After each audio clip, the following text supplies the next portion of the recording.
The first in the line of copycats has come. Sony is releasing the PlayStation Classic on December 3rd. And it's going to include 20 games at a price of $99.99. Now, I say they're copying Nintendo, but in reality, Nintendo kind of copied Sega. The only difference between Sega and Nintendo is that Nintendo was successful in their mini console release, and Atari's been doing the flashbacks for years and years now.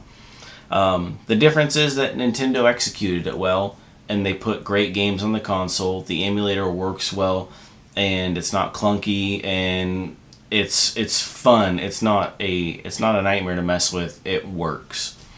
When it comes to the Sega mini consoles, produced by At Games, they don't work. The menu navigation is clunky and the design's terrible. They feel cheap and they play like they're cheap. Sega has pissed away a golden opportunity, and that if they had gone with a company or built the Sega Minis in the Sega's retro consoles in house, and had a high level of quality and quality control, then Sega could have made a killing. I know that if Sega was going to release a first party version of a mini console, I'd be ready to hand my money over for it. But here's the thing. Here's my problem with the PlayStation Classic. Okay, the 5 games that they've announced so far are Final Fantasy VII. I have absolutely no interest in turn-based RPG games. None whatsoever. None at all. I could care less if mine by mistake was missing that game, but I'm not going to buy one. Spoiler alert, I'm not going to buy a PlayStation Classic. Jumpin' Flash, I never even played it. I don't even know what that is. Don't care. Ridge Racer Type 4. Okay. Alright, I would play that. I'd play that. I'd probably play that for half an hour to an hour, maybe. But it's not something that's really going to tug on my heartstrings. Tekken 3.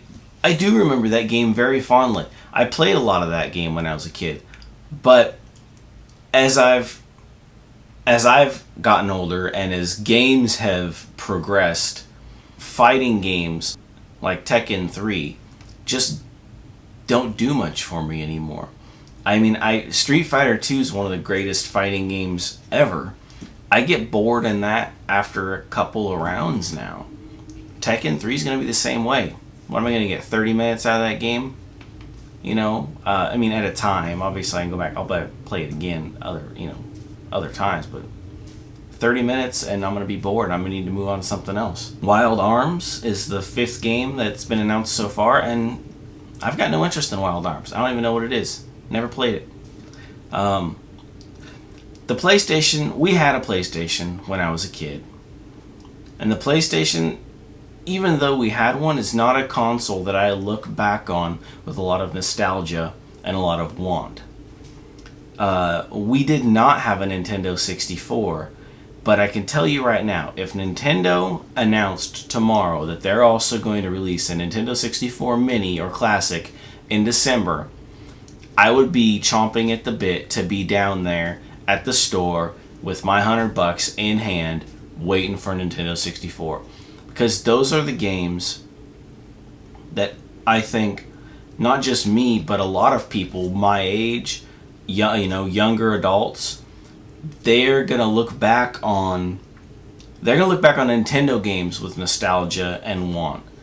And I can tell you right now, Nintendo released a 64 Classic with only first-party titles, and it had Mario Kart 64, it had the Mario games, it had the Zelda franchise on it, and it had the Mario parties. With that alone, those games alone, I would be standing at the store looking around, hoping to be one of the lucky people to get one, because we all know Nintendo would produce like 20% of what they actually expect to sell during the holiday season. They're frustrating, but the reason that they get away with doing things the way that they do is because their product, their first party gaming titles are so good. PlayStation, I can't think of 20 games that would get me that'll get me off the couch, especially for $100. $99.99, I think, is asking more than it's worth. Yeah, I don't know. I'm not compelled by it. But let me know what you guys think. Are you going to be down there in line waiting for a PlayStation, or are you kind of lukewarm on it like I am? I mean, don't get me wrong. I'd be happy to get one. If someone gave me one, I'd be all right. That's a cool gift. But I will definitely not be in a hurry to spend my money on one. And I guess for now, I'm going to sit back and hope Nintendo releases another classic console. I think I would rather just spend $20 for a year of Switch Online and have 20 Nintendo games included with that. I don't know. Am I wrong? You tell me. Let me know in the comments down below. Are you planning on getting the PlayStation Classic? Are you are you unimpressed by what you know so far about it as well? I just don't feel like PlayStation has the nostalgic first party titles to really offer to really grab people with this, especially at $100. I think if they came in at half that, they'd have something. But I think for $100, a lot of people are going to look at that and say, I'm good. I'll pass. I find something else there's other things for $100 I'd much rather have.